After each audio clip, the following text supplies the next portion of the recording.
Okay, welcome everybody to the afternoon session of this retreat. We are going to start with a very exciting panel discussion today. And we have panelists from, I wouldn't say different status of society because they all look yeah, quite homogeneous to me. But anyway, we have representations from industry, academia, government organizations. Okay, so that's great. So I would just let the panelists introduce themselves first, and we can probably start from Phil and come up to this way to Sanjoy. And there are mics in front of you, so Phil, just, yeah. Hi, I'm Phil Regalia from the National Science Foundation. Hi, I'm Ravi from Google. Hi, I'm Kamalika Chaudhuri. I am a professor at UCSD, and I've also been a research scientist at Meta for a little bit. I'm Sorin, Lerner. I'm the chair of the Computer Science and Engineering Department at UCSD. Hi, I'm Yulia Gyal. I'm NSF. Hi, I'm Tiffany Amariuta, and I'm an assistant professor at the Hilichiolu Data Science Institute in the Department of Medicine at UCSD. Yeah, hi, I'm Sujay Sanghavi. I'm a professor at UT Austin, and I've also been, and currently I'm at Amazon. Hi, I'm Sanjoy Dasgupta. I'm in the Computer Science Department here at UCSD. Okay, so we were having a lot of dynamic discussions during lunch with Ravi regarding industry versus academia and how life has been doing research in industry. So one of the questions that we thought would be useful in the panel is like the way research in large-scale machine learning happening in industry, academia is not able to keep up with that space. For example, you saw the talks in the morning, and we are still trying to analyze, how logistic regression works, whereas people are building these incredible machines that do a lot of things. So, so the question is, like, if we are as academics, how can we? Is there any tangible contribution we can make given the status of things and all these large language models? Can we even, where can we contribute? Are we going to just publish paper which will be read by the experts and appreciated among ourselves? Or is there something that we can do that will change the state of the art in LLMs and other things, which more or less right now it seems like OpenAI, Microsoft, and Google are sort of on top of the game and so far ahead of academia, right? So what exactly the status of academia here? Other than finding a new career. Exactly. Well, thank you, Phil. I don't know, maybe yeah, I can start off and then I'll maybe pass it on to Sujay looks interested. So maybe I'll pass it on to Sujay. So, the fact is that we are already making such contributions, right? So I don't know if you know, so one of the biggest advances in this, even among these big models, one of the biggest advances is how to do proper fine tuning. And a lot of that work has in fact come from academia, right? So I think my answer to this is that we just have to be creative. We don't need to train the huge language model. We don't need to train the huge, art models. Somebody can open source it, and we just have to be creative, right? And we also, another thing to also keep in mind is that large models are not the only problems to work on, right? There are many other very important, even more interesting problems in science and engineering, which large models don't even touch, large models can't even solve. So, those are wide open, right? How do we get that message to students, given in social media and news outlets? Tell them. Yeah. Anyone wants to take up on wants to add anything? Well, I would just add one last thing. At this point, we are not really bounded by resources, right? We are not really bounded by our compute. I think what we are really bounded by is our imagination. So, what? We are bounded by our imagination, right? We just have to find the right things. We just have to be creative and do that good work.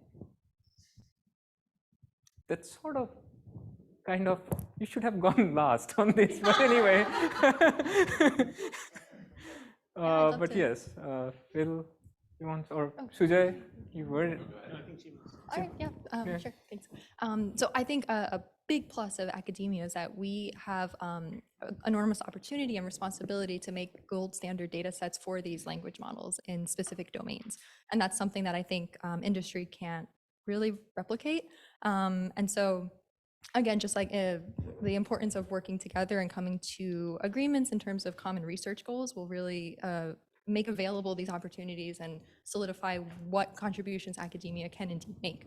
But yeah, I think in terms of just creating unbiased and fair models, it really does depend on what training data you have and thinking about that specific domain knowledge, which academics are, that's what we're trained to do. That's a really useful skill set that we have.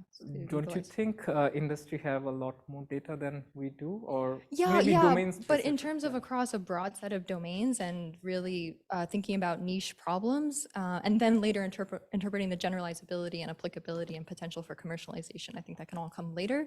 But in terms of before you put a model out there, you do have to understand, was it trained in a fair way? Do we trust the interpretations? And so just in terms of evaluation and benchmarking, there's a lot of rigor to that. And if the only goal is profit and commercialization, those things could be overlooked for the sake of speed. And I think in academia, those things do more naturally occur and may be more rigorously tested. I'm biased though. I have not had experience in industry to maybe really we counter can that. also ask Ravi, because he would be biased towards something else, or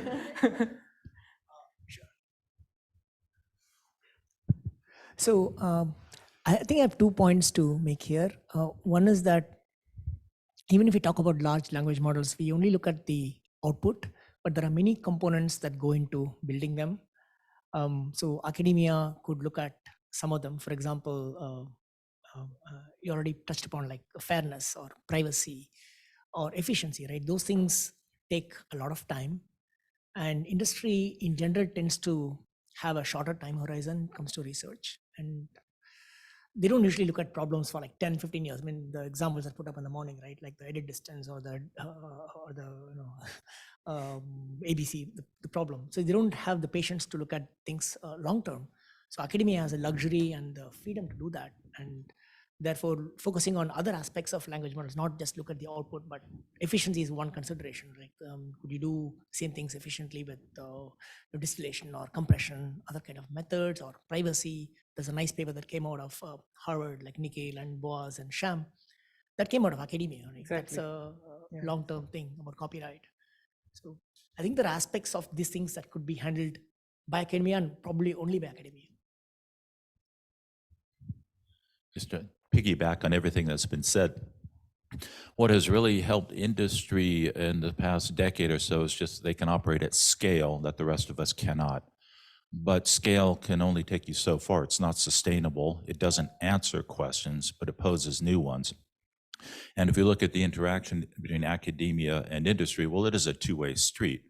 And it would be really helpful to set up some sort of clearinghouse where industry says, these are the problems we wish we could solve that we know scale won't solve, separated, of course, from their commercial interest, but just having legitimate scientific purpose with the notion that the high tide raises all the ships in the harbor, and give hooks where academics can tie in, because academics are not working at scale, they can't lean on that crutch. Therefore, they have to use creativity. As Kamalika was pointing out, they have to integrate other aspects that have been pointed out by the other members here. So that's where I see where maybe it's an impedance mismatch now, but a little tweaking that could be an impedance matching, and that would favor bidirectional, mutually beneficial type of work.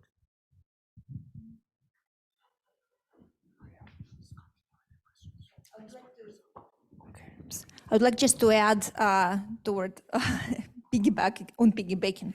So, and actually that's something related to Tripods program, is that in academia, you have access to multiple disciplines and multiple institutions with pretty transparent IP rules, yes? So usually in industry, it's way, way more restricted. For example, you cannot simply go from one company to another company and start collaborating. It will be a lot of different restrictions involved.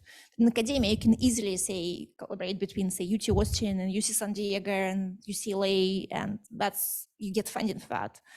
And you can just start like, oh, I'd like to work on this program, say Monday, and you can do it. Nobody can say no to you. Okay, so that's a big advantage, and that should be used, and that's what tripods actually try to promote.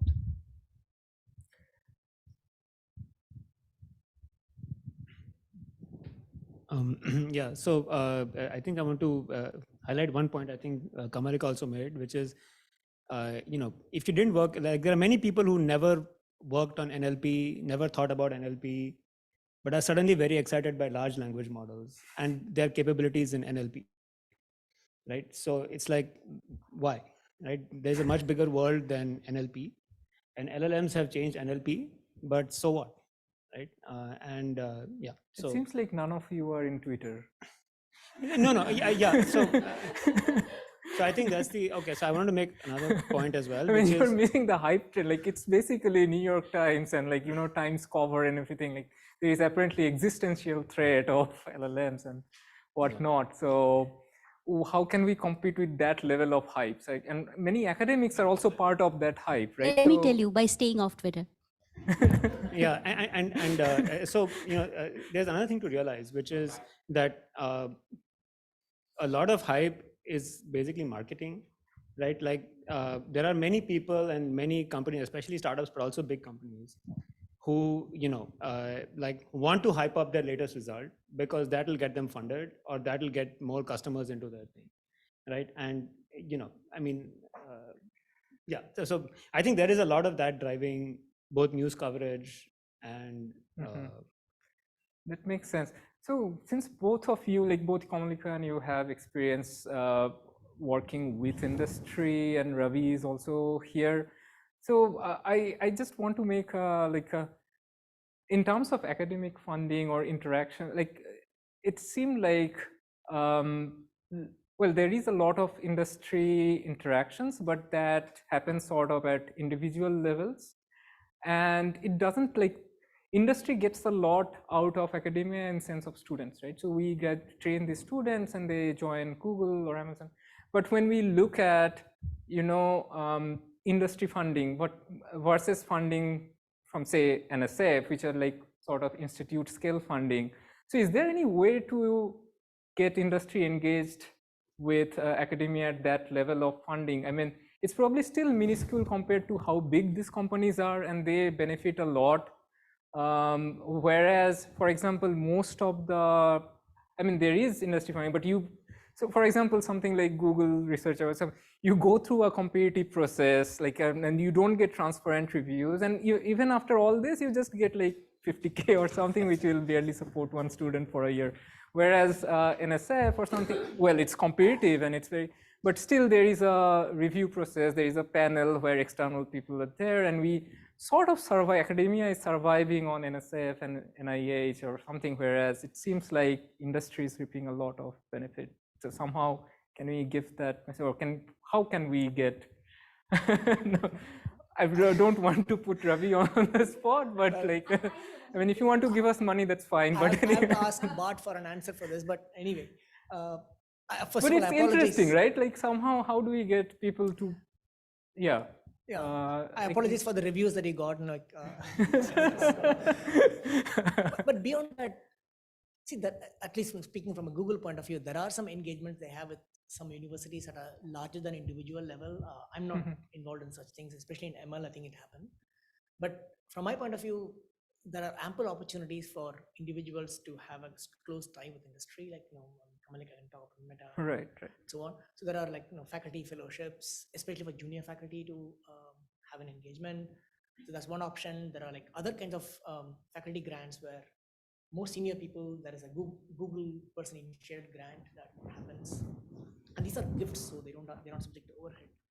In addition to that, like for example, Raghu is visiting our group, so there are people who come and spend, or Kamalika is visiting Meta, so there are people who come and spend time in industry, and they establish connections and they take some of the problems back, hopefully, and then they solve them, right? So it's more. Yeah. I mean, I think I'm also beneficiary of those type of interactions, but like from. Is there some way to scale this up? Yes, exactly. So Because that's you have, the, you know, a couple orders of magnitude larger budget than we have. We are feeding you a steady flow of graduate students and or postdocs as well. What about the notion of having industry come back and give something back to the community in a way that would be mutually beneficial? So two things. Now, I didn't get my checkbook today, but secondly, no, more importantly, I'm like, I think this is something that the university relations have to decide at what level they want to. For example, like Google funds Simon's Institute to some extent. I think they have some supporting things, and I'm sure there are other places where they fund as well. But for specific universities, I don't know how it works, honestly. But it's a good thing. I'll take this feedback. So I want to point out another model, which I think is worth thinking about, which is to have industry visitors come to academia for some periods of time. And it can be for maybe a month, a few months, and there could be different models that you can use. And I know there's IP issues and stuff like that, but that is another model that I think is very important to think about, because I think it could foster, and I think you have, for example, PhD students who graduate, go to industry. I think they might actually appreciate coming back to an academic environment for a few months, and kind of be embedded there to kind of both share their own ideas of the problems that are going on, but also then take back some of the ideas that are done in academia and to industry afterwards. So that could be another model. I mean, I know this is not monetary, but it is people's time. So that's kind of another way of kind of engaging back with universities. So just throwing it out there. And it's not a model that's very common, but I think I would like to see more of that. I think it would be exciting and interesting to explore those kinds of opportunities.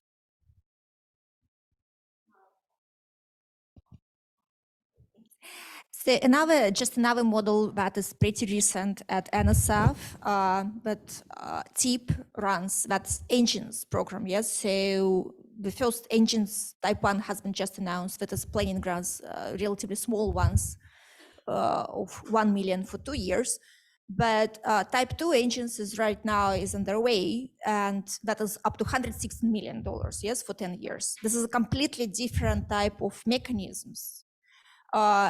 And in this type of awards, money can go both to industry and to academia. It's the first time actually outside of SBR when NSF funds industry, okay? And so for pretty much for successful grants, I mean, we have not awarded any type 2 yet, but for success of those grants, it's absolutely important that both industry and academia are on the proposal.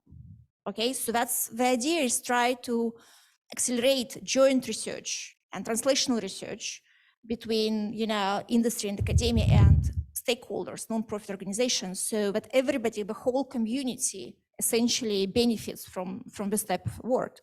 So I think that is a great example how people from very different sectors can gather together and do something useful, not only for just pure research or pure non-profit, but for a general community. Sanjoy.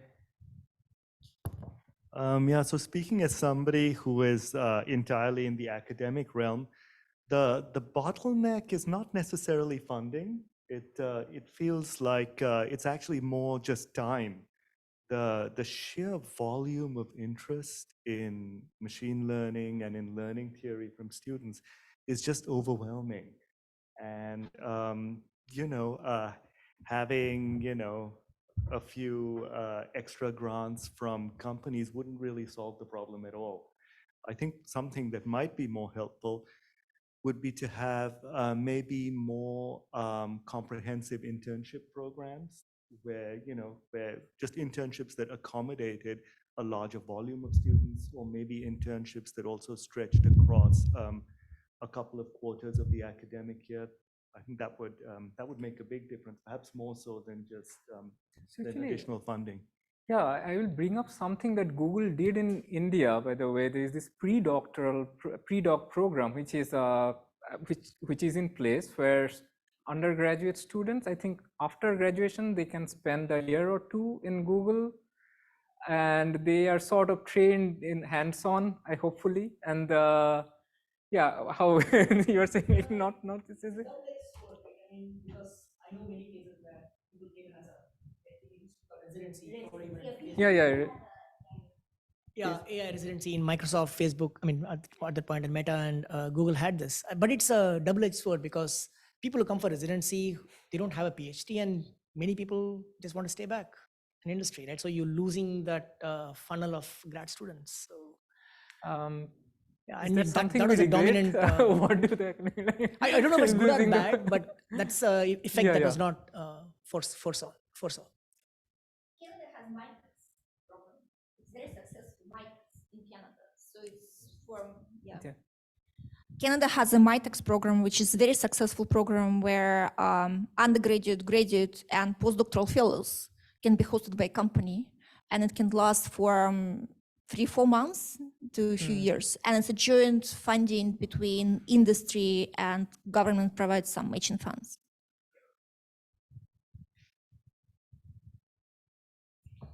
Okay. Any other thoughts on this topic, or from audience you want to chime in and say something to? There might be a couple of questions in the chat as well. Nope, not right now. I'll ask the audience. But yeah, I think it's supposed to be interactive, and so if you have any burning questions in your head, and or you want to discuss or make a comment, feel free to do so. Okay, I think that's a high note. There is, yeah, okay. Do I need to use the microphone? Yeah. Sorry. So traditionally, or maybe some areas of knowledge, put it that way, one could think that maybe science precedes technology, in the sense that there's some new science, like something like, I don't know, nuclear fusion, right, or something like this that's really happening in science, and it has to really mature in order to really get to become technology. But it looks like in many other areas, especially in data science, technology is coming first, and then the science or the academic side needs to come and say, "Oh, hold on, okay," like Tiffany was saying, right? What's happening here? We better catch up and see check what they're doing. So that's a question in general. Which one comes first, academia or academia as science, or industry as technology?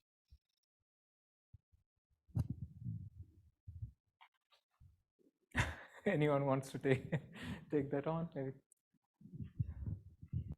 I think the question might be which one comes first, the chicken or the egg? I think it depends on what you are doing. And, you know, I don't think that the distinction is also clear that X comes before Y. I think X and Y happen together a lot more than you would think. Well, anyway, somebody else might want to take this. Yeah, so, you know, like if you take the example of images and vision, right, there was a lot of science done before 2012 on, you know, like how we perceive images and things like that, right? And now, you know, pretty much anybody's a vision person because they can train a neural network. And, you know, I mean, we heard many talks on, you know, basically solving vision problems, right, by people who are not, you know, classically vision people, right? And so, I mean, you know, like that's an example where technology has overtaken whatever science there was before that, right? Yeah, so it depends on a case-by-case basis, but it seems to be that, you know,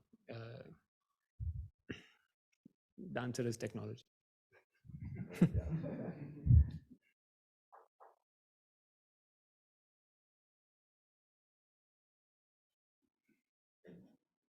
If that is the case, then does it change the role of academia?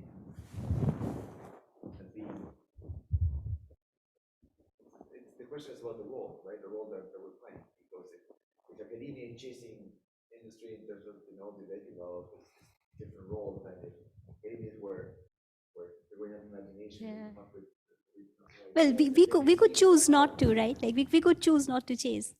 right?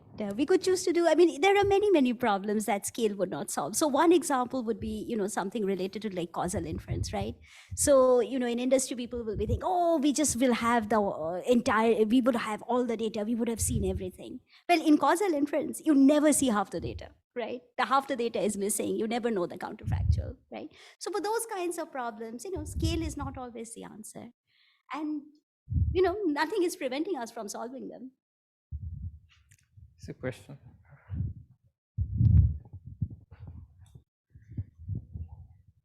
So you mentioned that there are lots of scientific and engineering problems that these large models the current generation of large models don't succeed at.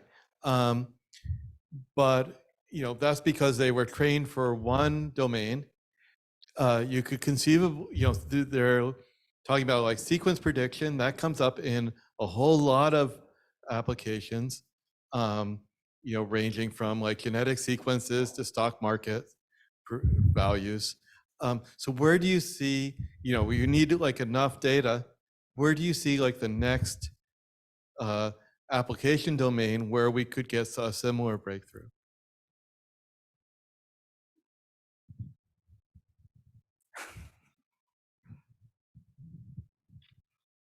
This is a little bit related to what you just said about sequencing data, but I'm really excited to see how it revolutionizes precision medicine. There's a lot of disparities in terms of precision medicine. There's a lot we still don't understand about how our genetics confer susceptibility to disease and interactions between different sequences. And honestly, I think language models and just even convolutional neural nets from a few years ago were the first attempts to really understand and have power to identify these higher order interactions that decades of genetics relying on linear models could never even touch. So I'm excited to see that implemented, and that really ties into the fairness and responsible AI that we keep returning to in other domains as well, because again, there is bias in data sets, right? I don't know, many of you might not be aware, but this is a thing that I'm faced with a lot in research, is that more than 90% of our data sets come from individuals of European descent. And so our understanding of biology is greatly skewed, and also our implications for how to treat disease are greatly skewed. And understanding individual contributions of sequence to DNA allows an individual to come into the clinic without being needed to be classified by a certain ancestry or mix of ancestries even, and get a proper diagnosis. And we're maybe far from that, but I hope in the next 5 or 10 years, we'll see a lot of improvement. Right. On the other hand, so related to this, there are certain things that these models do really well, which can change how we teach computer science and also data science, right? So, for example, there is GPT, this Copilot or things like there, or it's actually pretty good in coding if you know the good prompts. I mean, if you are not deliberately try to confuse this model, they will do simple things which we have been using Stack Exchange for before. Like, it's not like it's right. So it seems like one of the, like, when we think of in general public's mind what is computer science education, a lot of this is learn to code.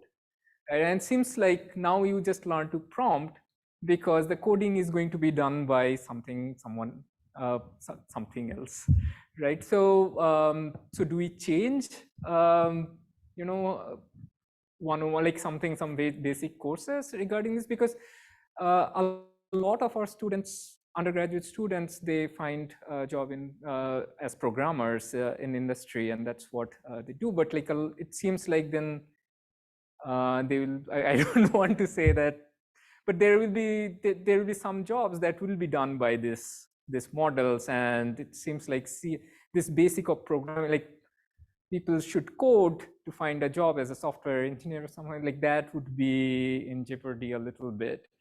Where like, so will that eventually lead to, I wouldn't say an existential risk, like should computer science reinvent itself as an academic discipline? So, I mean, existential risks, you can always imagine many existential risks. So actually it's interesting, there's a kind of a research seminar on computer science education. And just recently they had a panel that I was on that talked about what's going to happen with things like Copilot and ChatGPT for computer science education, and what are the issues. And there is a lot to unpack there. You can basically spend, people are writing entire papers on this and books about this. So I think that the notion, at least currently with the models that are out there, I mean, there's a lot of things that they can do in terms of, simple problems. But ultimately, when you get to more complicated problems, we've actually done research studies on this when we understand how programmers use Copilot. They can't, they're not going to do everything for you. And ultimately, it's just that you do need to look at what's there, understand the code, and you're going to, as a programmer, you're ultimately the person responsible for putting things in the code base. And so there is some amount of checking that you need to do. And okay, so that's the first thing. The second thing is, ultimately, we do need to understand how this is going to change how we teach our students. And the same way that, when we have kids who are maybe 7, 8, or 9, when they're learning multiplication, they don't use a calculator. And despite having calculators for many, many years, we still have decided in the educational system to say, no, you don't use a calculator right now. We're gonna teach you foundations first, but then of course, later on, you do get to use a calculator. So I think there will be a model where at the beginning, you might not be allowed to use this, but eventually, you have to. In fact, it's the other way around. It is our responsibility to actually let students know about this and teach them that, hey, this is a thing you actually do want to use. Although it's also interesting to note that I've noticed, based on people I've talked to, there are people who really love this model and they use it a lot, and there are people who hate it. They just don't, they find it distracting. They don't like the suggestions. They actually, most of the time when they do have suggestions, they find that they're exactly what they would have written. So it does accelerate a little bit, but when the suggestions are wrong, it's distracting. So there's still a lot of stuff to do there, but certainly it is something that we need, that the students need to know about. They're also getting improved, right? Think of 5 years ago Absolutely. versus now. Yeah. Right. So, is there a future in which we're all going to lose our jobs? Because they basically just like, but by the way, the other interesting thing in terms of computer science education is also the TAs and tutors and answering questions. And there's a whole bunch of directions there where you can take all of someone's lecture notes and their past offerings that are recorded and all of their lecture material, and then put that in some kind of training model where you then can start answering questions for students and see how well that does. And in fact, this is not just theoretical. There's companies that do this now. So you actually can, and so it's a real thing, right? It's a real thing in terms of how teaching is going to move forward. So there's a lot of unknown and unanswered questions, but it's certainly going to very likely change some of the things that we do with education. Yeah, so related to, I don't know if anyone wants to add to what Sorin said, or there is, okay, Jessica. A somewhat related question. So it seems like, for a lot of the tasks that we've been seeing, like really rapid progress for, there's still sort of this limiting factor of like reliability, right? Where it's like, okay, part of the reason we can't this, these large language models aren't like totally obviating software engineering, software engineers as positions, is that, first of all, they're not particularly sophisticated. Maybe that's just a matter of scale, but they're also not particularly reliable. And I guess I'm curious if like, first of all, people also think that's a fair characterization of things, and also if you think this is an issue that could be resolved by, if it's a more a matter of scale or a matter of like techniques, where like just fundamentally we'll have to be doing something different to sort of close that gap, where we can start really looking at like safety critical applications and things like that.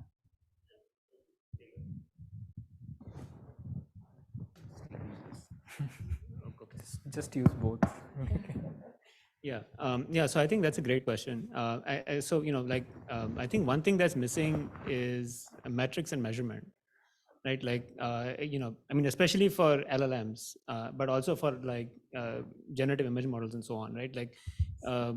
We really can't measure some of these things you're talking about, right? Like, how do you measure safety, or how do you measure, there are no quantitative scalable measurements that are comparative to the scale at which of the data that they're being trained on, right? And when you can't measure something, you can't really, talk about it very well. So I think, in fact, that's something that maybe academia is uniquely positioned to do, right? Because it's not in a company's own interest to make some, make some metrics and show that models don't work very well on that metric, right? But I think as somewhat neutral arbiters, like academia can probably do that, right? So so I think especially for generative models, there is no real objective quantitative way to compare different models with each other, right? Yeah.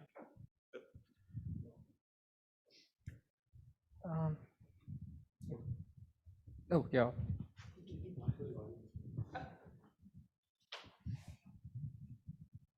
So, I listen to what people are saying, and it feels to me like we are in a utilitarian world. Like, what can science do for, what can academia do for industry? What can industry do for academia? There's this completely other thing, which is the truth, you know, which is basically academia as discussing. And I'm going to give you a specific example that I watched yesterday on YouTube. There was two heroes of language that were talking. One is Jeff Hinton, and the other is I forgot his name. The from Harvard, from MIT, Chomsky. And Chomsky basically said about GPTs. He said, well, they have nothing to teach us about language. They have nothing to teach us about learning. They are just a sophisticated way of basically copying other people's work. And then there was Hinton, and Hinton said, well, when I started, I thought with computers I'll be able to understand how the brain works and how language works. What turns out to be the case is that the computer is much, much better than the brain. And therefore, it's not really the question about what, it's the question of what the computer can do, and that's why it's so dangerous. Now, both of these are extreme opinions of academics. They have nothing to do with industry, not industry. They basically, and that's essentially where I think academia is at its strongest. It's basically asking these questions. So like a question would be, when would we know that chat GPX works? Is there a test that says that it works or it doesn't? How do we decide, are we all so excited about it? We say, yes, it works great, but it doesn't give you the right answer. Maybe that's not so great. So all I'm saying is academia has a place outside of industry, which is to discuss the truth.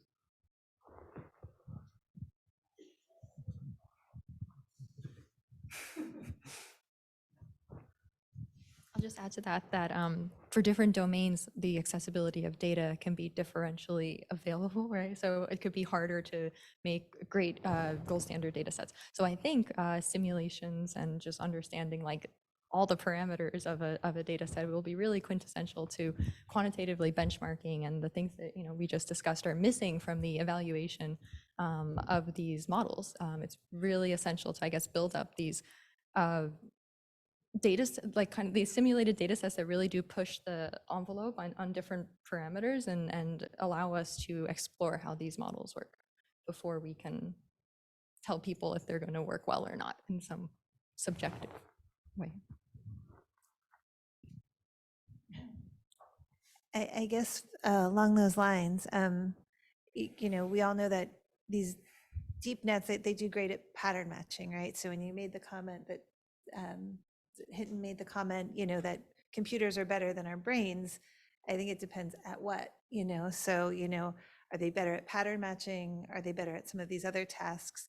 And maybe how that does depend on the data sets and what you're collecting. So I'm just curious, since you brought up that comment, where you think, we are in terms of who's better at what, humans versus the computers, and how maybe the data sets plays into that.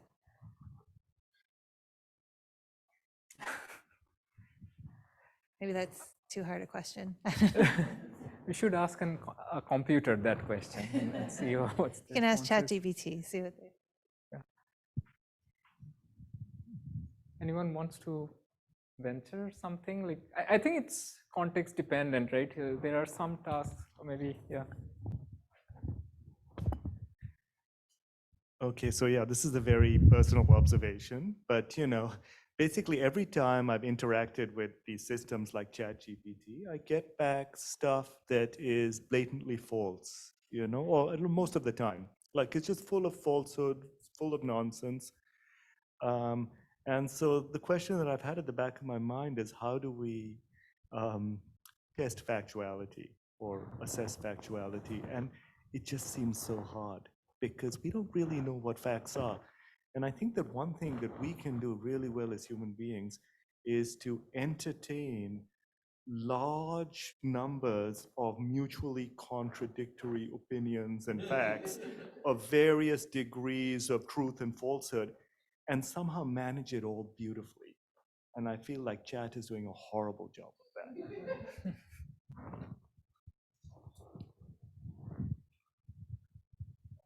So I'll mention something that's related again to Copilot because that's something that I do in my own research, but it also relates to other things.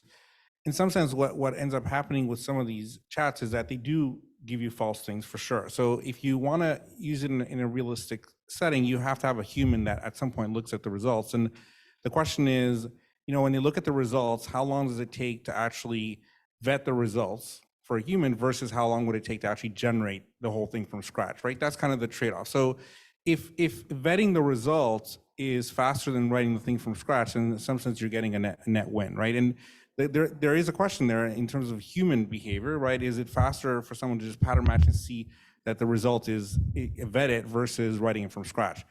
There's another component to this, which mixes everything up, which is that humans might actually do better if they write it from scratch. Because if they write it from scratch, they have to think more about it and they just make the whole thing up. Whereas if they just vet it, they might be fooled into thinking, oh, this kind of looks, this kind of looks right? As opposed to writing it from scratch, which they really have to kind of put more intellectual effort. So, but I think that's fundamentally one kind of thing about, if humans are good at kind of being able to pattern match is this correct or not as a result, and be able to kind of remove the ones that are false, then that could be a kind of good interaction model between the language model and the person. But yeah, still a lot of unknowns there.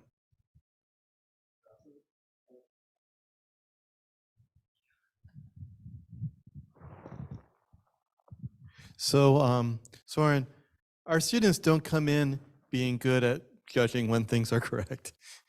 Only after like 4 years of classes where we drill that into them, do they begin to approximate that.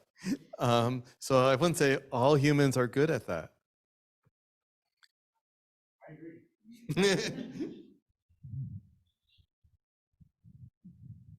And that's precisely why that trade-off actually might be human dependent. And that's precisely, I think, why some humans actually don't like Copilot and they don't like these things. They're like, you know what, I'd rather write it from scratch myself rather than vet it. Actually, and there's another part of it, which is even though it might take you longer to write it from scratch, you might actually enjoy that better. The process of thinking, it might be more enjoyable to think creatively about it as opposed to just trying to look at the code and just understand it, right? So there's all these different things, but I do agree with you that that students don't start knowing these things off the bat. And by the way, there is a trend towards thinking what are different things we can teach students. So for example, one of the things we rarely ask our students in intro computer science classes or intro, I think, data science classes as well is here are two different pieces of code. How are they similar? How are they different?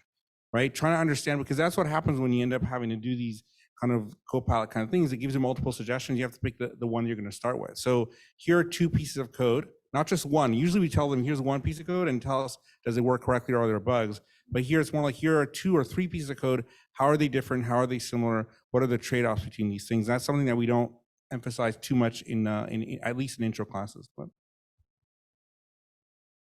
Okay. I think with that, let's just shift gear a little bit and make it more, curricula oriented or something. So one other thing that we are facing, because and Tiffany and I both are in this data science graduate program committee where we're trying to develop the masters and there are these programs already, but we are and there is issue here is leading that programs. those programs. So we see that things are volatile in data science and machine learning, and we are struggling a little bit to, to know what to put in syllabus and what courses are really important. So what do you think, what does the panel think, like to make data science a standalone discipline? Like there are departments of statistics and data science. I think some of us are from that department. There is departments of data science as well. But what needs to be done to make this an established department? There is this challenges, like can it ever go on to become something, or is, like, I'm not just like, for example, suppose in some way computer science became an established department somehow, and data science probably in a situation, do you think that the situation is same for data science as it used to be for computer science in 70s and 80s, or is this a completely different type of situation? Yeah, I don't know, like, do you want to comment on that? Anyone wants to? Phil?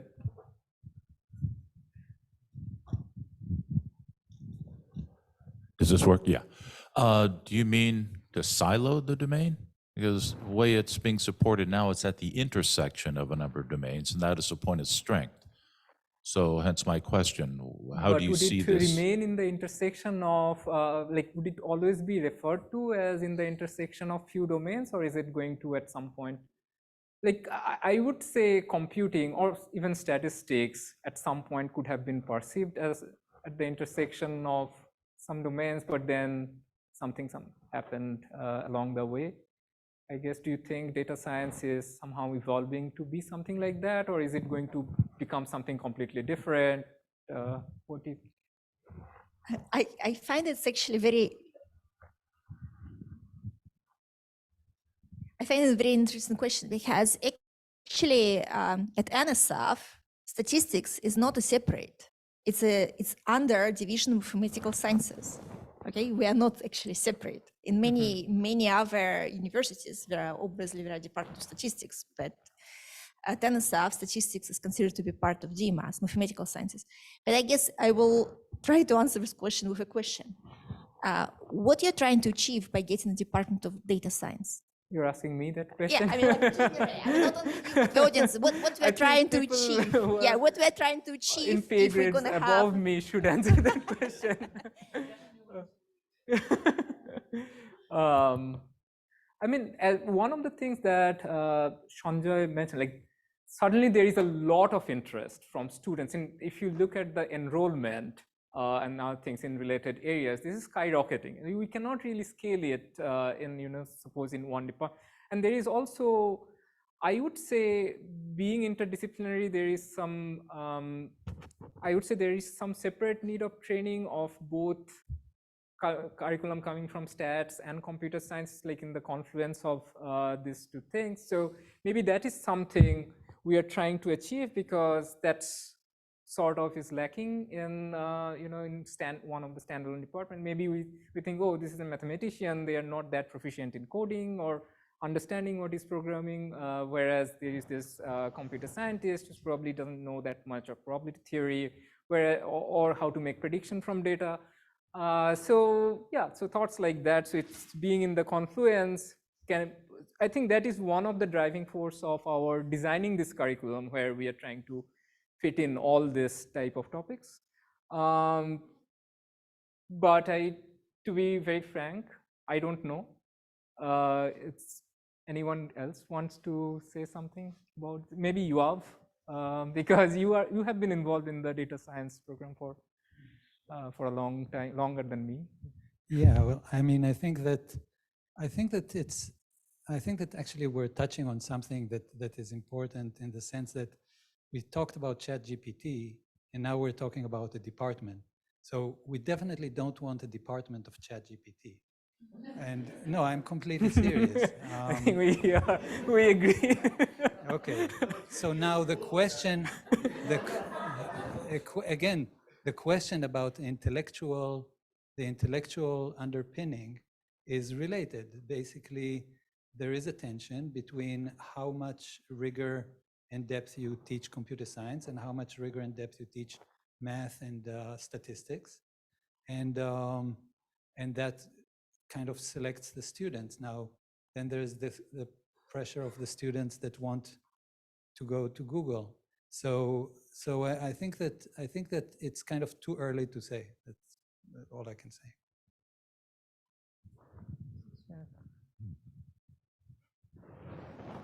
Yeah, I mean, I think that this is a very exciting time for data science departments because a bunch of them seem to be coming up across the country.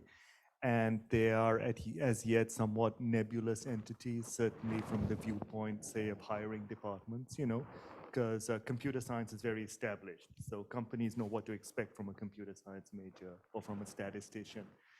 But data science is now in a stage where it's defining itself. And I think it's important to define itself in a strong way, you know, that these are, you know, that we are producing a bunch of students who really who are strong at programming, very good at statistics, have a lot of the human factors covered, are strong at optimization, rather than being kind of watered down on all of these fronts.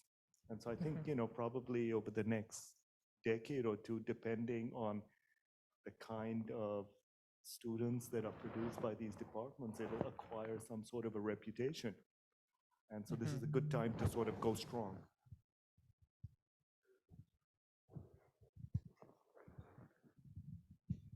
So I just wanted to add, echo some of the thoughts. So if you look at historically, right, if you take how statistics peeled off from mathematics or computer science peeled off from mathematics or operations research evolved as a domain or discipline, they all were driven by foundational work. Statistics or computer science, I mean, the notions of computing was defined in like 60s and 70s, or operations research, I mean, the optimization, like linear programming, et al. Were formulated by because of applications, like they were driven by World War and so on. I think data science has to have some kind of a compelling killer app for that. A foundations built and a bunch of applications that are feeding off those foundations. To evolve as a discipline, I agree with Sanjoy that traditionally computer science training does not involve things like statistics. I've never taken a statistics course or continuous optimization. Those things are becoming part of regular toolkit. I think it'll organically evolve, like when students take such courses and then they form, they form some kind of a sub team. At that point, you can say the discipline has born. Yeah, I totally agree. I think intellectual leadership usually comes from foundational work and building foundations. So let's see how things evolve. But do you think that the interest will shift even before we, build this foundation, because things are evolving too much quickly? Because I think we are also in a different era than suppose in 70s or 80s, where maybe there is like stats departments came into being and computer science departments came into being, and we are like, people have much less attention span, and it was big data, it became data science, now it's AI or something like that. So what do you think is the correct, I don't know what exactly is the question here, but maybe I want to ask that do you think data science is the correct terminology, or is this the discipline that we are looking for, or we are going after? I don't know the answer to the last question, but I can tell you that mathematics department, despite all the stuff that has happened in the last 100 years, has survived, right? Oh yeah. So I think that's the proof that if you do foundational work, it can exist. Right. So another, and I think this echoes in some sense what Sandra was saying. You know, I think it's much harder in this day and age where things become interdisciplinary to kind of cut very, hard and dry kind of divisions between, oh, this is data science, this is computer science, this is AI. I mean, it's much more fluid, and ultimately the reality is a lot of our undergrads, I mean, this is a reality of in data science and computer science, they end up going to industry, right? There are other fields that's not the case, but for us it is. I mean, some of them go to PhD programs and we really want them to go, but the reality is many of them go to industry. So I think we do need to make however you want to look at it, I think it's really important to give students both the foundations and the applied skills. But a lot of times it's very important to realize that the applied skills, there's always going to be pressure for them to get that, right? But the foundations, there's a danger there that they're not, basically it's like we're going to get more and more applied because that's how we're going to prepare them for industry. So I do think it's very important, no matter which path the students go through in whatever department, and in fact is, I mean, there is a data science undergraduate program, and there is a, Encore Center on the foundation of data science. So it's a thing, right? So we want to make sure, and my point is training the students, they really have to understand the basics, right? Because otherwise that's where things kind of, I think, can go wrong when you kind of train students and when you understand disciplines, right? So that's, I want to echo what Sanjoy said there very, very much. Anyone? Yeah. So the word data and data science, I think on the one hand, it's great. It gives flexibility, right? All these different domains that you need to apply this like rigor to, and this like inference, modeling, statistics. And I think it also gives the opportunity to introduce that kind of rigor to fields that might not have focused on it as much, or like the very types of skill sets that we're trying to get our students to acquire over these 4 years in an undergraduate program or in a master's program. So I think the benefit is much broader even than data science, and just trying to instill those skills very broadly across different disciplines. And so that's like the risk, right? Because it's so interdisciplinary. Will it be its own thing, or will it kind of just permeate into anything that has any quantitative measure, right? Things should be rigorously evaluated, and that always goes back to principles of data science.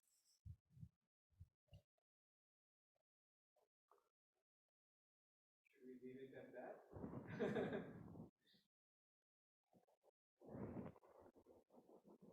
Okay, I think I will, like in the Encore Institute, we have 4 foundational pillars that we taught. One, and we had optimization, the complexity that is involved in data. Then we had responsible learning and education. So we thought that we sort of covered a lot of ground with this. So, but what should we do? I mean, Kamalika has been saying about it. Okay, so let it be, because people who are driven enough, they will seek the truth, and they will sort of find the foundational knowledge that they need, and go for that instead of going after a lot of hype. But I think in terms of this responsible learning and teaching, how do we, like, I think that's very true, and maybe it works for a lot of folks that are right now. But I think we can. Is there a way we can cast some white net and get more people to think like that, or think like how you are thinking about all this, and not go after a lot of hype? I don't know. I would say that when I said truth, I don't mean just a grand standard, like this great thinker. Truth also in the sense of, how do I know that this software, this auto-generating code, is going to generate safe code? And I push against that notion that you can't measure it, because in the context where it is really important, let's say self-driving car, you can absolutely measure it. So one of the things that one thing to push against basically the hype is that we need to teach students how to verify and replicate facts that they think are true. Basically, how do you do an experimental design so that you can know that the number of blueberries on this bush is about between this and this? So this is basic statistics, and it's kind of maybe to some level is boring, but it's what statistics is, and statistics is in some sense the current data set.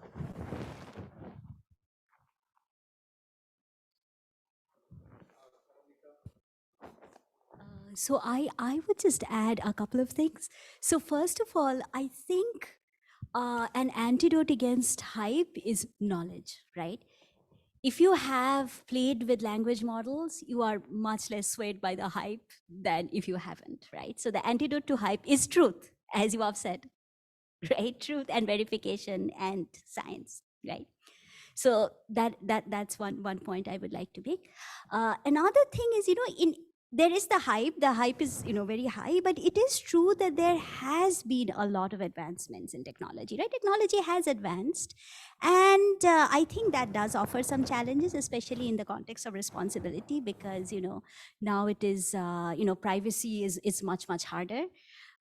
Privacy is much harder. There's a lot of biases.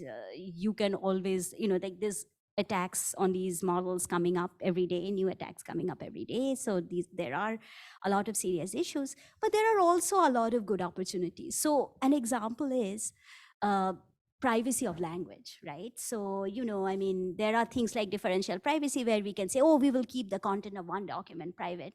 We all know that that is not real language privacy, right? Like you can have a document, there might be some stuff about within the document that is private, some things that are not, right? And, privacy, we